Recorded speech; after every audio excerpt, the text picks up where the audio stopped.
अस्सलाम वालेकुम, मैं हूं आपका होस्ट राशिद ख़ान। आप देख रहे हैं इब्न आदम डिजिटल। एक बार फिर इब्न आदम डिजिटल जो है एक मज़लूम की आवाज़ बनने जा रहा है। और मेरे साथ एक शख्स आप देख रहे होंगे और उसकी हालत भी आप देख रहे होंगे। मौजूदा दौर का जो ना ये आपको मजनू लग रहा होगा और ये बिल्कुल ऐसा ही है। हुआ क्या है मैं आपको थोड़ा तफसील से बताता हूँ। ये शख्स मेरे साथ कासिम नामी शख्स ये बैठा हुआ है।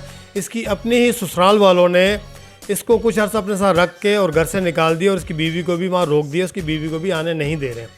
तो मज़ीद जानते हैं कि हुआ क्या था। कासिम की ज़बानी सुनते हैं कि असल में हुआ क्या था और कासिम ने अपनी हालत ऐसी क्यों बनाई हुई है।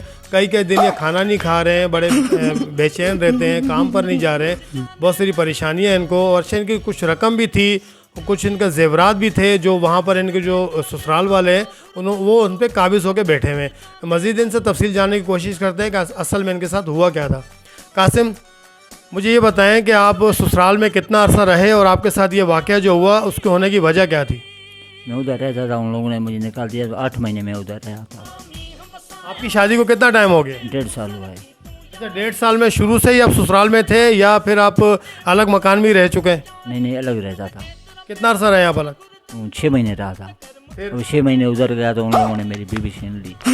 बीबी क्यों छीनी? वजह क्या? कोई लड़ाई झगड़ा हुआ या क्या बोला उन्होंने आपको? नहीं, कुछ भी नहीं। मैं अलग रहना चाहता था, वो बोल रहे हैं इधर रहो। सही में गाँव से पैसे भी लेके आया था, वो भी उन लोगों ने रख लिया। कुछ सोना भी था, वो भी उन लोगों ने कब्जा कर लिया। मुझे घर से ही निकाल दिया उन लोगों ने। तो 8 महीने के बाद ऐसा क्या हुआ कि अचानक आपने बोला जी मैं अब आपके साथ नहीं रहना चाहता हूँ, मैं अलग होना चाह रहा हूँ? मैं उधर उन लोगों की पूरत ही नहीं कर सकता था। सब पैसे उन लोगों ने रख लिए, मुझे घर से निकाल दिया। में था कौन कौन? सास और ससुर थे। उन्होंने आपको क्या बोला कि वो खुद काम नहीं करते? जो आपको ससुर है वो क्या करते हैं? वो ससुर भी काम करता है उधर। क्या काम करते हैं ससुर? सिलेंडरों का काम करता है, गैस का। तो फिर उनका क्या, वो तो 2 अफराद, उनका घर नहीं चल रहा था? ज़्यादा है, वो 4-5 बच्चे भी हैं ना उसके। अच्छा, आपके मतलब साले सालियाँ भी हैं? हाँ, सालियाँ भी हैं। तो आपकी रकम कितनी थी और सोना कितना था? 2 तोला सोना था, 5 लाख कैश थी। आपकी बीवी क्या कहती हैं? वो भी उन लोगों के साथ मिली हुई है। वो क्या कह रही है? वो बोल रही मैं भी तेरे साथ नहीं चलूँगी। वजह कि कुछ तो ऐसा हुआ होगा ना कासिम, ऐसे तो नहीं हो सकता ना? नहीं, कुछ भी नहीं हुआ है। उसको माँ बाप ख़राब कर रहे हैं। बोला था मेरे साथ रही है ना। जब उधर घूमने गए तो उन लोगों ने रख लिया, मुझे निकाल दिया। अब वो मुझे आने भी नहीं देते हैं। 3 महीने का बच्चा भी है। अच्छा, जो आपका बच्चा है वो आपके सामने हुआ है या अभी तक आपने बच्चा देखा ही नहीं है? मैंने बच्चा देखा ही नहीं है, मुझे आने ही नहीं देते ना।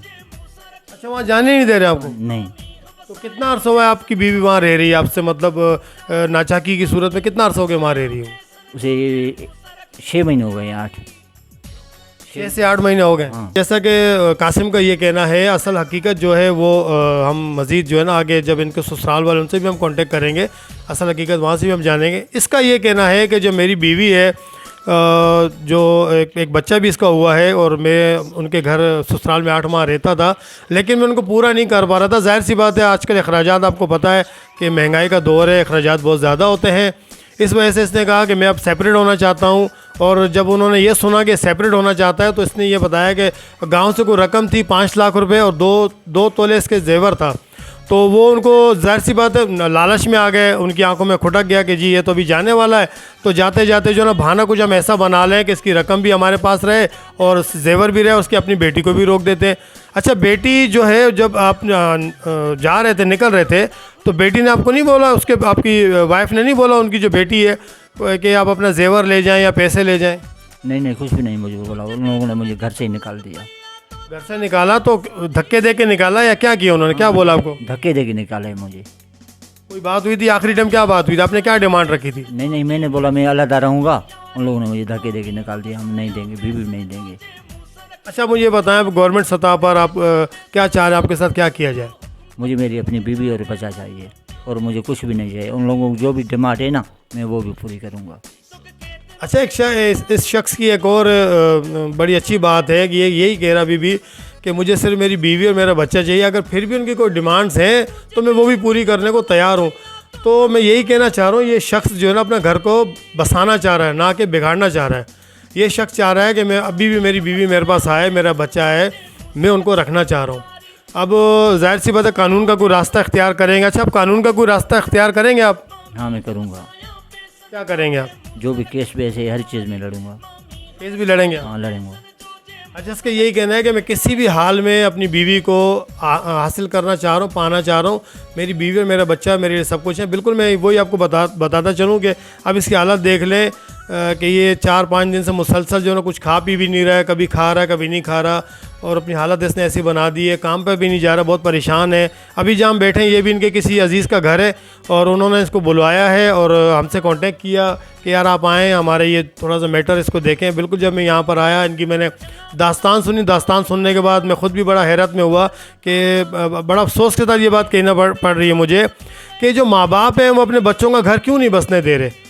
अब उसकी एक बेटी है और बेटी का भी आगे बेटा हो चुका है और इतना अच्छा उसको शोहर मिला हुआ है, इतना उसके केयर करता है, ख्याल करता है, लेकिन उसके बावजूद भी जो है ना वो अपनी बेटी का घर तबाह करना चाह रहे हैं। वजह क्या तबाह करने की? चल उनकी इसकी जो ससुराल है, इनकी जो वाइफ है, उनसे भी कांटेक्ट करने की कोशिश करूंगा, असल हक़ाइक़ जानने की कोशिश करूंगा। आया कि ये शख्स सिर्फ एक कहानी तो नहीं बना रहा।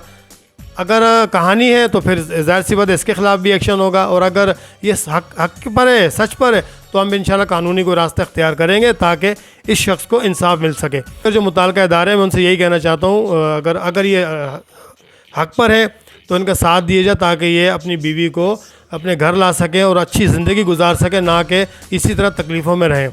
मज़ीद जो है ना डिटेल हम इंशाल्लाह जब इनके ससुराल से हमारी बात होगी, आगे का प्रोग्राम फिर आपको हम बताएंगे। और सबसे आखिर में यही कहना चाहता हूँ, हमारे चैनल को लाइक सब्सक्राइब ज़रूर कीजिएगा। बहुत शुक्रिया। कैमरामैन अरुण के साथ राशिद खान को दीजिए इजाज़त। अल्लाह हाफ़िज़।